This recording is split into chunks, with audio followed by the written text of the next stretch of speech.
नमस्कार दोस्तों, प्रतिस्पर्धा क्लास में आप सभी का हार्दिक स्वागत है। दोस्तों, नवोदय विद्यालय समिति भर्ती 2024 के बारे में आज हम चर्चा करने वाले हैं। क्या इसमें क्वालिफिकेशन मांगी है, कितने पदों पर भर्ती निकाली गई है, आपकी सिलेक्शन प्रोसेस क्या है, कौन कौन से इसमें पद है, इन सभी की चर्चा आज हम इस वीडियो में करने वाले हैं। उम्मीद करती हूँ मैं संपूर्ण जानकारी आपको बेहद पसंद आएगी, जानकारी आपके लिए उपयोगी होगी। अगर ये जानकारी आपको अच्छी लगे, उपयोगी हो, तो हमारे इस वीडियो को आप ज्यादा से ज्यादा शेयर कीजिएगा और चैनल को सब्सक्राइब करना बिल्कुल भी ना भूलें। तो बढ़ते हैं हम आगे। सबसे पहले हम वैकेंसीज की बात करें तो टोटल वैकेंसी आपके 1377 आपके टोटल पद है। यह आपको ऑफिशियल नोटिफिकेशन दे रखा है। आगे बढ़े हम इसमें, देखिए जो आपके पद है नॉन टीचिंग के आपके पद है जिन पर आपके 1377 पदों पर भर्ती निकाली गई है। संगठन है आपका नवोदय विद्यालय समिति, जिसको शॉर्ट में NVS कहते हैं। सरकारी आपकी नौकरी है। चयन की प्रक्रिया की बात करें तो पहले आपकी प्रतियोगी परीक्षा होगी। देखो, प्रतियोगी परीक्षाएं सभी पोस्ट के लिए कॉमन है, लेकिन कुछ पोस्ट ऐसी है जिनके लिए आपका इंटरव्यू होगा, कुछ पोस्ट ऐसी है जिनके लिए आपका कौशल परीक्षण होगा, आपका स्किल टेस्ट होगा। अब हम आगे देखते हैं, इसमें आगे बढ़ेंगे और देखते हैं कि किन किन पद के लिए आपका इंटरव्यू मांगा गया है, किन किन पद के लिए आपका टाइपिंग टेस्ट या फिर स्किल टेस्ट मांगा गया है। तो यहाँ पे टोटल पद है आपके महिला स्टाफ नर्स का है, सहायक अनुभाग अधिकारी का है, लेखा परीक्षा सहायक का है, कनिष्ठ अनुवाद अधिकारी का है, कानूनी सहायक का है, आशुलिपिक का है, कंप्यूटर ऑपरेटर का है, खान पान पर्यवेक्षक का है, कनिष्ठ सचिवालय सहायक का है। कनिष्ठ सचिवालय सहायक है जो आपका JNV कैडर है और ये आपका मुख्यालय आरो संवर्ग में है। अगला है इलेक्ट्रिशियन है, प्लम्बर का है, लैब अटेंडेंट का है, मैथ हेल्पर का है और आपका MTS का। इसमें बच्चे बहुत ज्यादा फॉर्म भरते हैं तो आपका MTS का भी पद है। टोटल हमारे 1370 पदों पर आपकी भर्ती निकाली गई है। यहाँ पर देखिए, यहाँ पर बताया गया है जो अभी मैंने बोला था कि किन किन पद के लिए आपका इंटरव्यू और किन किन पद के लिए आपका स्किल टेस्ट है। देखिए, फीमेल स्टाफ नर्स है आपका, असिस्टेंट सेक्शन ऑफिसर है, ऑडिट असिस्टेंट है, जूनियर ट्रांसलेशन ऑफिसर है, कंप्यूटर ऑपरेटर है, कैटरिंग सुपरवाइजर है, लैब अटेंडेंट और MTS का जो पद है इनके लिए सिर्फ आपका एग्जाम होगा। इन पदों के लिए ना तो कोई इसमें इंटरव्यू होगा और ना ही आपका इसमें कोई स्किल टेस्ट होगा। इन पदों के लिए आपका जो लीगल असिस्टेंट का है सिर्फ इसके लिए एक पद ऐसा जिसके लिए आपका इंटरव्यू होगा। अगला आपका स्टेनोग्राफर है, जूनियर सेक्रेटरी असिस्टेंट है, आपका junior secretary assistant JNV cadre में है, इलेक्ट्रिशियन कम प्लम्बर है और मैथ हेल्पर है। इन सभी पद के लिए आपका एग्जाम के साथ साथ देखो यहाँ पर आपका कंप्यूटर एग्जाम हुआ, लीगल असिस्टेंट के लिए आप कंप्यूटर एग्जाम के साथ इंटरव्यू था और जो आपके ये पद है इनके साथ आपका कंप्यूटर एग्जाम तो सभी के लिए कॉमन है। इन पद के लिए आपका टेस्ट स्किल टेस्ट भी होगा। कंप्यूटर एग्जाम के साथ साथ आपका टेस्ट और स्किल टेस्ट भी होगा। यहाँ पर आपकी पोस्ट वाइज एज दे रखी है। तो महिला स्टाफ नर्स की आवेदन की जो एज है, आयु सीमा कब तक आप फॉर्म भर सकते हो, तो यहाँ पर 35 साल तक आप फॉर्म भर सकते हो। जो आपकी यह फीमेल स्टाफ नर्स का पद है। दूसरा आपका सहायक जो अनुभाग अधिकारी है, 23 से लेकर 33 वर्ष तक आप फॉर्म भर सकते हैं। ऑडिट सहायक के पद के लिए आप 18 से लेकर 30 वर्ष तक फॉर्म भर सकते हो। कनिष्ठ अनुवाद अधिकारी के लिए आप 32 वर्ष तक फॉर्म भर सकते हो। विधि सहायक के लिए आप 23 से लेकर 25 साल तक आप फॉर्म भर सकते हो। आशुलिपिक की बात करें तो 18 से लेकर 27 साल तक आप फॉर्म भर सकते हो। कंप्यूटर ऑपरेटर के लिए आप 18 से लेकर 30 वर्ष आपकी एज लिमिट है। खान पान पर्यवेक्षक के आपके 35 साल तक फॉर्म भर सकते हो।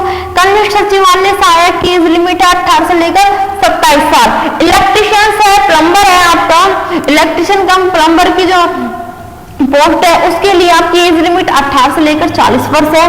लैब अटेंडेंट के लिए 18 से लेकर 30 वर्ष एज लिमिट है। मैथ हेल्पर के लिए 18 से लेकर 30 एज लिमिट है और आपका MTS स्टाफ के लिए 18 से लेकर 30 वर्ष है। आप 30 साल तक फॉर्म भर सकते हो MTS के लिए। यहाँ पर आपके क्वालिफिकेशन दे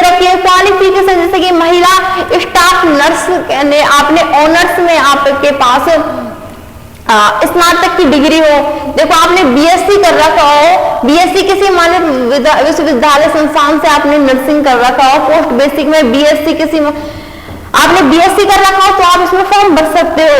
सहायक अनुभाग अधिकार किसी मान्यता प्राप्त से आपने स्नातक की डिग्री हो आपके पास, और इसके साथ साथ केंद्र सरकार के अधीन केंद्रीय सरकार स्वायत्त संगठन में प्रशासनिक वित्तीय मामलों में आपके पास 3 साल का स्नातक की डिग्री के साथ साथ आपके पास 3 साल का एक्सपीरियंस हो तो आप इसमें अप्लाई कर सकते हो। लेखा परीक्षा सहायक, इसके लिए आपने बीकॉम कर रखा हो तो आप फॉर्म भर सकते हो। कनिष्ठ अनुवाद अधिकारी के लिए आपने अंग्रेजी के साथ साथ हिंदी में आपका मास्टर डिग्री हो जाता है, हिंदी से मास्टर कर रखा है, फिर इंग्लिश से मास्टर कर रखा हो तो आप फॉर्म भर सकते हो। का जो आपका लीगल का पद था, कानूनी सहायक का जो पद था, इसमें आपके पास लॉ की डिग्री होनी चाहिए तो आप फॉर्म भर सकते हो। आशु लिपिक के लिए 12th पास हो तो आप अप्लाई कर सकते हो।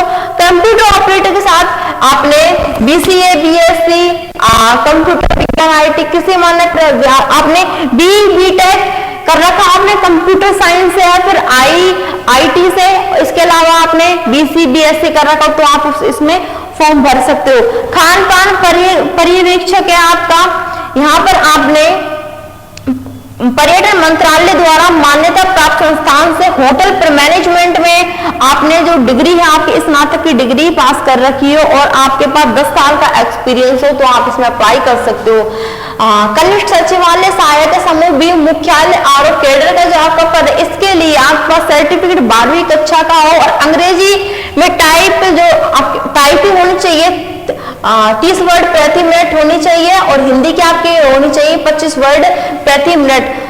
तो आप 12वीं के साथ साथ आपकी टाइपिंग हिंदी इंग्लिश की टाइपिंग होनी चाहिए तो आप इसमें अप्लाई कर सकते हो। कनिष्ठ सहायक जो आपका जेएनवी में है, इसमें भी भाई आपके पास यही 12वीं के साथ साथ आपके पास जो यहाँ पर मांगी थी अंग्रेजी टाइप राइटिंग में न्यूनतम 30 वर्ड प्रति मिनट और हिंदी में 25 वर्ड प्रति मिनट की आपकी गति होनी चाहिए, टाइपिंग स्पीड होनी चाहिए आपकी, तो आप इसमें अप्लाई कर सकते। इलेक्ट्रिशियन है, प्लम्बर का पद है, 10वीं पास हो आप तो इसमें अप्लाई कर सकते हो। इसके साथ साथ आपने इलेक्ट्रिकल इंस्टॉलेशन, वायरिंग, प्लम्बिंग में कम से कम 2 साल का आपके पास अनुभव हो तो आप इसमें अप्लाई कर सकते हो। लैब अटेंडेंट में आप प्रयोगशाला तकनीक में प्रमाण पत्र डिप्लोमा के साथ 10वीं कक्षा पास कर रखी हो या फिर आपने विज्ञान स्ट्रीम के साथ 12वीं क्लास पास कर रखी हो तो आप इसमें अप्लाई कर सकते हो। मैथ हेल्पर के लिए आपने मैट्रिक पास 10वीं कक्षा पास कर रखी हो और किसी सरकारी नौकरी में काम करने का 5 साल का अनुभव हो आपके पास तो आप इसमें अप्लाई कर सकते हो। और मल्टी टास्क जो आपका एमटीएस का पद है, इसके लिए सिर्फ आप 10वीं पास होने चाहिए, आप अप्लाई कर सकते हो। आवेदन शुल्क की बात करें तो यहाँ पर जनरल ओबीसी की 1000 रुपये फीस रहेगी, SC ST की यहाँ पर 500 रुपये आपकी फॉर्म फीस रहने वाली है। चयन प्रक्रिया की बात करें, सिलेक्शन प्रोसेस रहेगा आपका, पहले आपका एग्जाम होगा, उसके बाद आपका जो पद है आपके इंटरव्यू के तो वो होंगे, उसके बाद आपका लेखन परीक्षण होगा, जो आपका स्किल टेस्ट होगा वो होगा।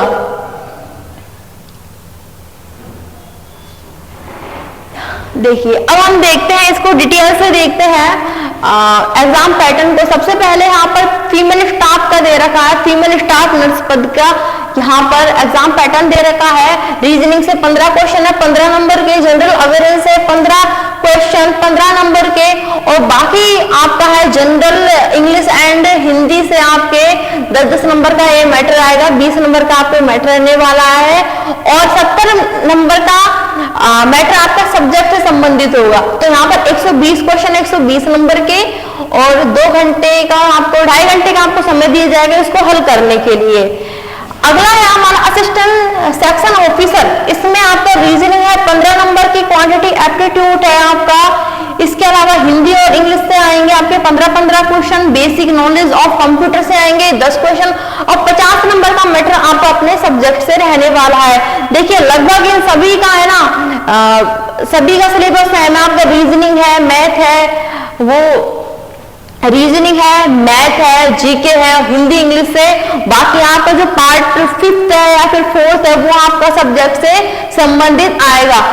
ये आपके सभी के दे रखे हैं टोटल, जैसे कि कैटरिंग सुपरवाइजर का है, यहाँ पर इसका सिलेबस दे रखा है, आप इसका सिलेबस देख सकते हो। अब हम देखते हैं लास्ट में एमटीएस का। तो आपका जो एमटीएस का है, एमटीएस में आपसे language test, general English and general Hindi 20 marks 20 marks for each subject. तो 20-20 क्वेश्चन आएंगे आपके, 40 नंबर का मैटर आपका आएगा।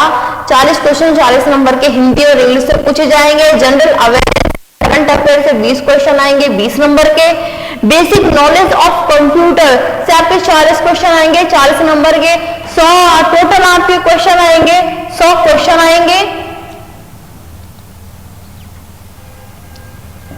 टोटल 100 क्वेश्चन आएंगे आपके 100 नंबर के। 2 घंटे का आपको समय दिया जाएगा इस प्रश्न पत्र को हल करने के लिए। तो जो भी बच्चा है एनवीएस में जॉब करने का, जिसका सपना है आप एमटीएस पद के लिए, तो आप इसमें अप्लाई कर सकते हो। मात्र 10वीं पास अगर आप हो तो इसमें आप जरूर से जरूर आवेदन करो। इसका जो सिलेबस है वो भी बहुत ही इजी है। तो ये हो गई आपकी संपूर्ण जानकारी नवोदय विद्यालय समिति संबंधी जानकारी। अच्छी लगी तो हमारे इस वीडियो को लाइक कीजिएगा, चैनल को सब्सक्राइब करना बिल्कुल भी ना भूलें। धन्यवाद।